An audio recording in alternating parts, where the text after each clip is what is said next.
I wanted to make sure I had plenty of fabric to do this fuselage bottom before I cut any off of this roll or this bunch that I've got for the fuselage for anything else. We've already got the envelope made for the top half, but I still need to make sure I've got plenty here on the bottom. I took the fuselage and rolled it over, was at 270 degrees. Couldn't get it all the way over with the bottom on top. I don't quite have enough space with the vertical fin on there now to get it all the way over. I thought I'd built that tail rotator high enough for that, but it's not quite. So anyway, I've got it over far enough where I can work on it on this side. So I've got my fabric laid out on it and unrolled. I'm going to go ahead and pull it over to that other side a little bit more. The widest part of the fuselage is back here, just behind the front door, and I want plenty hanging over on this side to do the job, to go over those lower longerons and glue to them and stuff.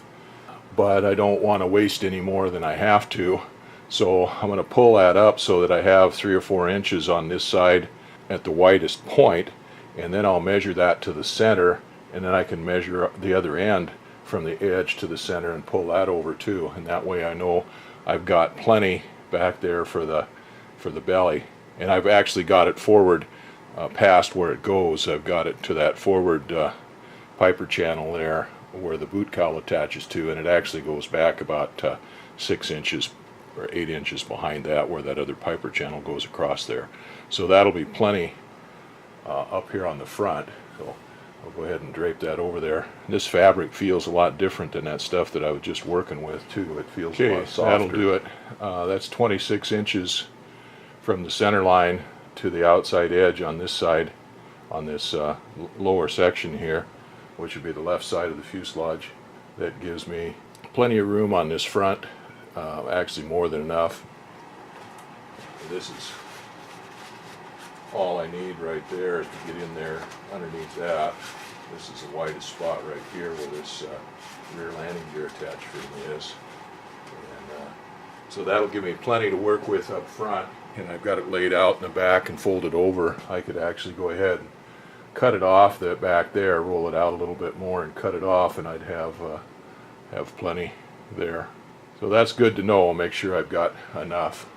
The run of the fabric will be parallel down the belly. That's what one of the things I wanted to make sure of, is to make sure I got the run of the fabric parallel down the belly, parallel with the fuselage, with the run of the fuselage. Well, I cut the extra fabric off the end of the roll, so I know how much now I can use for other things. I've got it set aside. I've folded it up and put it aside. I'm not going to do anything else with this right now. I'm not going to cut it to shape or anything right now. All I wanted to do was get it laid out there and make sure I had enough to fit. So got it all pinned on there with all those little clips that I got from Harbor Freight, and they're actually working out pretty good. I'm surprised. I was afraid those little plastic clips wouldn't work very good, but they're working just fine for this. They fit right over the longeron tubes themselves.